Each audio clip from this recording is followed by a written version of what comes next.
ukamubabarira sibyo avuga ngo sorry sheri wanje nyine ibiki n'ibiki ntabwo nyine ntuzongere ibiki atayumva nyine ibintu byoroshye ariko nyine nawe nyine tugenda nge namwishyura okay man nimuzabishyura ariko ngiye ni ku giti cyanjye Angel rero nanjye namwishyura ibintu uvuzano bitandukanye n'ibindi ngiye yasanzwe numva ngiye ntekereza ko buriya se umwishyuye ubu numva waba tayari waba wafashe undi muntu muri gukundana sibyo kuko ntabwo wajya kumwishyura utabanje gukundana n'umuntu urumva umaze kumwishyura na wa wundi wundi akabigukora wazahora wishyura urumva igihugu wakizenguruka oya ntago nabikora namukorera Frank nyine kugira ngo arebe ko bibabaza urumva uzino namukorera ntago nabikora amuce nyuma nyine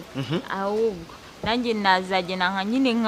nkakora ishoboka byose nyakansangana n'umutipe nakare ukuntu bibabaza rero aramutse abonye ko bibabaza ashaka kuvuga ati wende umuntu kubera ko mukunda